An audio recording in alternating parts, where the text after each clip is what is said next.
Welcome to the Real Craven County Schools podcast. Today we have Dr. Gregory Monroe with us. Welcome. Well, thank you. Thank you. Glad to be here. I'm so glad that you could be a guest with us today as our Director of Student Services. So I know that that is a huge title. And so everybody might not know what falls under your wheel of responsibilities. So I didn't know if you'd like to start there with us. Well, one of the things that I can say is that I fall in that category and all other duties as described. All of the duties as assigned. Yes, but mostly all things related to student Yes. reassignments, student services. I work closely with our director of health services, with student accountability, transportation. So if it has anything to do with our babies, I generally have my hand in it somewhere, somehow. With regard to taking care of our kids. Well, and we are so glad that you are here and part of our CCS United family. Yeah, glad to be here. Glad I've been invited to be here. Because your calming presence is sometimes definitely needed. And so tell us what's going on right now, because I know that you've got a lot, especially since school has just started. Well, now that we've gotten school started, we've gone through the giant wave of reassignment. We've gotten through the startup of Infinite Campus, our new Yes. student information system that we're doing there. We're also in the midst of Suicide Prevention Month, and we're the month of school attendance. And so now that we've hit our 10th day of school, for all those that fall within that compulsory attendance designated area, age 7 to 16, we're starting to get it rolling. So we want everybody to be in school and getting things started. Every moment matter. Every day counts. We can't emphasize that enough. Attendance matters. And I think one thing that happened that we saw as an impact from COVID was that sometimes our students and our families don't necessarily see the importance of physically being in the classroom.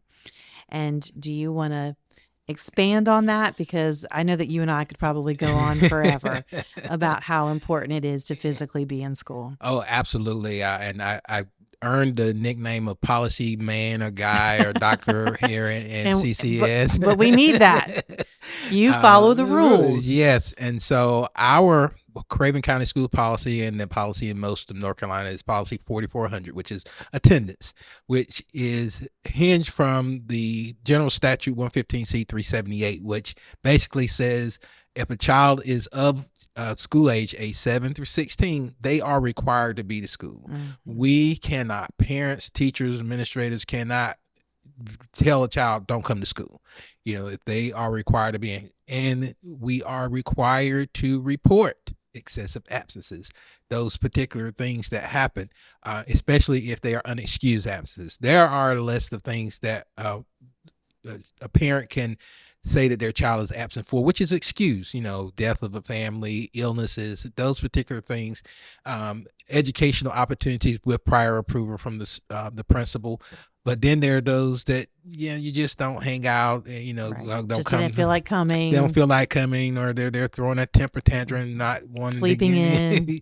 Yeah, so those are those reasons. Anything outside of those excused reasons are generally unexcused. Court appearance and those things, we understand that they happen, but when you get to the excessive absences of unexcused absences, we are required by General Statute 115C 378 and Policy 4400 to report that to the parents, one, to make them aware that that child has accumulated 3, 6, or 10 days unexcused absences. That's my question was going to be for you. What's the magic number? The magic number is 10. 10. Is with regard to when it moves out of the school system's hands and into the hands of those outside of the school system. That's when the action starts. That's when we are mandated to report to the directors of social services and our general attorney with regard to this parent has accumulated, or this child has accumulated these many absences, and because they're within that compulsory attendance age, it falls on the parent. Now, looking at this in two prongs. We also don't want to forget about those 17 and higher, Right. because now you're talking about the acquisition of credits, which you have to earn in order to To graduate. So, graduate. but with regard, the most urgent ones are those in that age span of 7 to 16, that they must attend school, and we must report those things. So once we get to 10, and the DA letter that we send out at 6 days to the parents, emphasizing they are required to come to school. At 10, we are mandated, we have to report it. We try to put interventions in place prior to that. At day 6, when we get to that, meeting with the principals, the school counselors, social workers, whatever those barriers that may be causing that child not to attend school, we want to try to eradicate those. We want to figure out what it is to get the child to school. So we have those meetings, and we're documenting this all along that we've tried to provide for the family remove those barriers so that the Right. child can attend school. But once we hit that, as you said, that magic number 10, It's we out are of our it's hands. out of our hands. We are required to report that.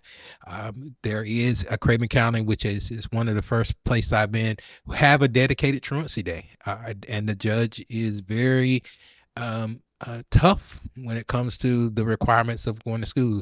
And we are training our social workers, our school counselors, and our intervention, whoever it is, our administrator, with regard to that documentation. We don't want to leave anyone unaware of what is going on or the requirements. And Sure.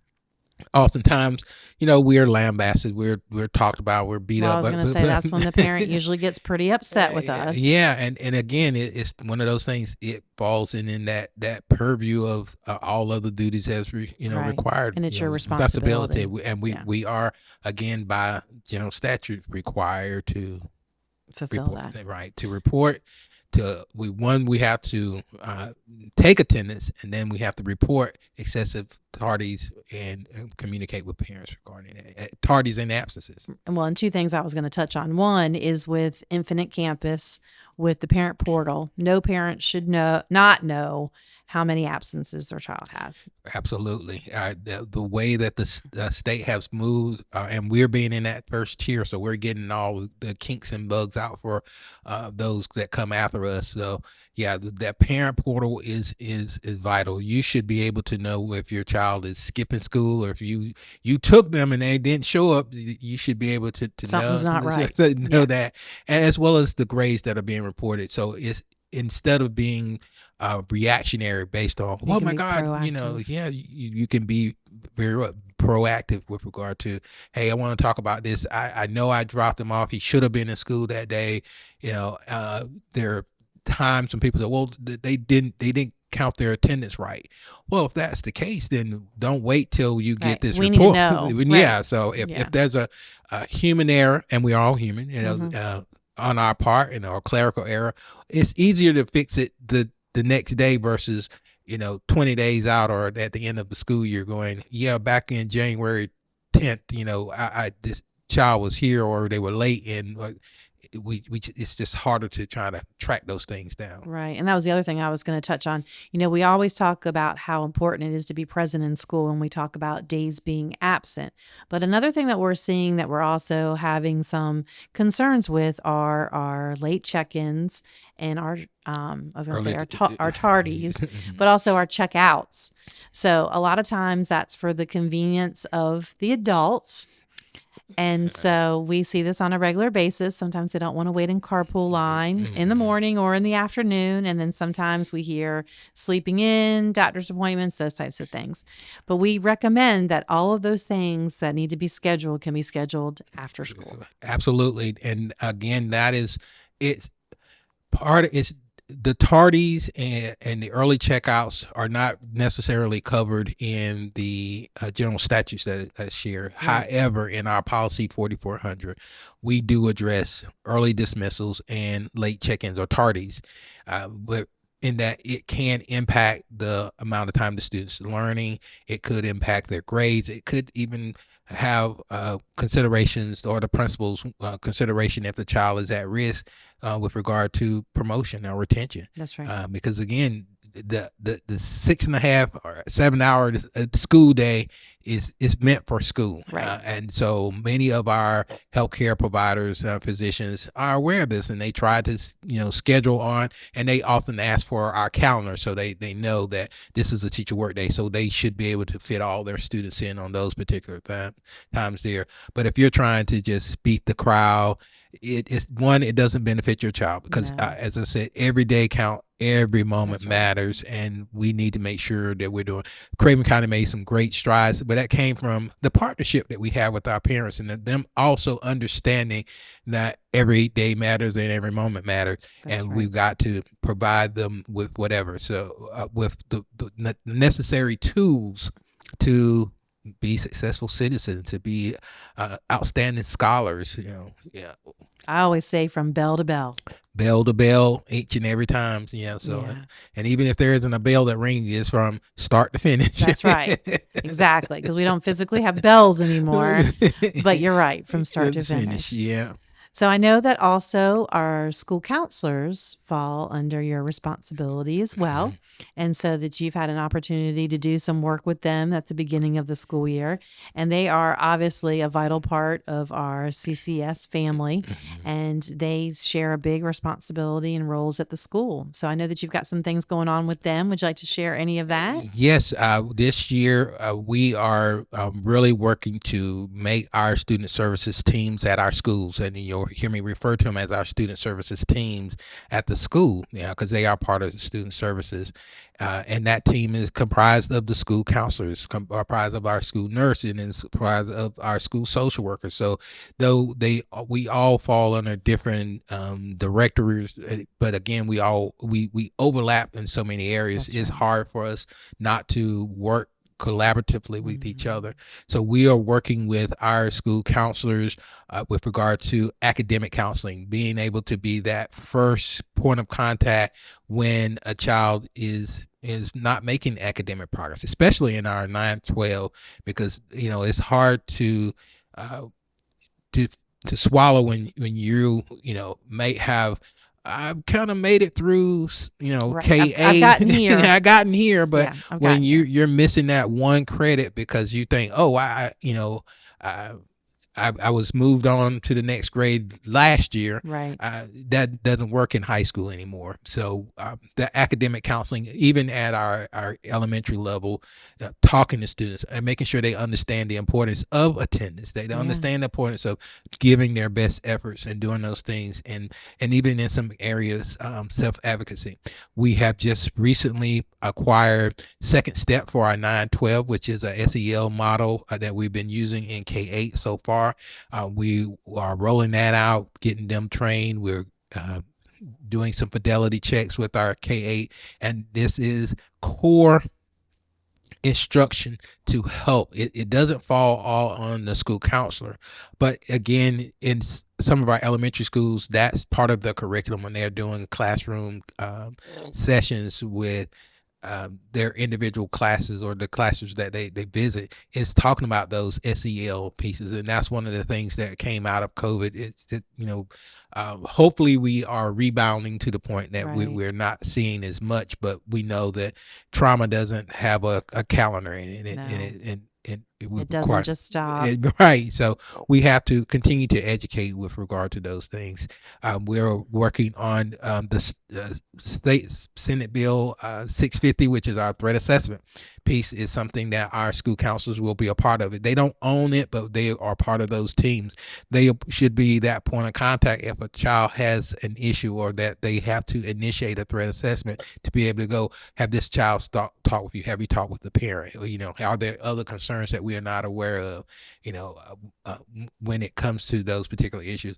And then when there's the threats of harm to self, we tomorrow we have our small session that will discuss the Craven County's new suicide protocols, and then we're going to have Dr. Travis Lewis and several other guests from ECU and UNCW that's going to talk to our nurses, social workers, and school counselors about the initiative and how we are to support those students who have suicide ideologies. Yeah, Along with the Sandy Hook Safe Schools Say Something app, we have the anonymous tip thing. So again, we are trying everything in our everything. power to make sure that we are capturing and serving those that need the help. So again, let your reach out to your school counselors at any time, and we are going to be, we're going to offer stellar service. That's my goal, and the message that I'll continue to share with my team every time we meet. We are that customer service, and we are that first line. One, we are advocates for our students when they are those times where we need to advocate, but there's also those times where we have to, the new term I've started using is where policy, meets compassion. Mm-hmm. That's one of those things where we have to understand that sometimes it's in black and white, but we may also have to look at it from another Lens. lens. Yeah. Well, and I think it's so important too. So I know I'm going to plan on stopping by that training as well that's taking place, because we just you don't ever know. And you don't know sometimes the people that you interact with on a daily basis, sometimes they hide things very well, Yes. and we don't know the struggles that they face. Absolutely, absolutely, and again, like I said, and the timetable on trauma and events that happen in people's life, again, doesn't have a calendar, doesn't have a clock, and you never know. And it's always meaningful just to smile and say hi. Yeah. I think there's a commercial that talks about Yeah. be the first one to smile. Yeah. So even if they don't smile back to you, you never know. It may make the difference. That's right. My goal this year is to be the light. Yeah, So absolutely. I'm going to try and be the light as much as I can. So I know you also work with the nurses in school health as well. And that's so important and critical also. Mhm. And I know that there's a deadline that's approaching in regards to that, in regards to vaccinations. And so we've been communicating that information as well. So is there anything that you want to touch on that? That's self-explanatory. Our director of health services, Miss Luann Mack, is always on top of that with the school nurses and those who are at risk. With the mandatory vaccination at the grades. Of course, our new babies starting in, they have to have those. Our 12th graders have to have that last shot. Right. And they can be excluded from school if There they are, yeah. and if that's the case, going back to attendance, it becomes that issue where they're not in school. It's not coded as unexcused, but because the parent hadn't met the obligations of vaccination and this child being excluded from school, it does impact compulsory attendance. So everything that you do is so important. And so we cannot thank you enough for being the policy man, for being the rule follower. And I mean, I love hearing you. I mean, you even know the policy numbers, you know, the general statute. I mean, you've got it all. So we really appreciate you and all the work that you do. Is there any upcoming events or anything else that you'd like to share while you're here with us today? Well, we do have partnerships with throughout the community. We have our area day reporting. They are now having a Saturday academy for males. We do have our clean sweep that is coming up Yes. In October, the big sweep. We want keep Craven clean. That's one of the things. Today we had a tour of our landfill, and it is so eye opening when you go and see where your trash It's a in mountain. yeah, I mean It we is. It's a mountain. we went to the highest point in Craven County. And it's the It's landfill. a landfill. So Yes. I mean, and that's not what we want to be celebrating, right? right, yeah. So, and of course we, it is football season, so go support our fans. You have a big rivalry that's happening in Havelock on Friday. So again, we want to remind people that they are student athletes, not athletes who are students. They're student athletes. So, but those are some of the big things that are going on. Try to stay connected with our community and share those things that are out there. I love being a part of what I have to experience here in Craven County. Well, we have so many amazing stories that are happening, not only from a student perspective, but as well as a staff perspective. And so we need to continuously tell our story. Yes. And so through this, we have the ability to be able to do so. And we want to educate people on the things that are happening. And so we appreciate you taking the time out of your day to be with us. And we hope that our viewers have learned more about student services. And we've got lots of successes to share. And we will Yes. continue doing that throughout the year. Yes, we will. We Thank you so rise together. much. All right. Thank you.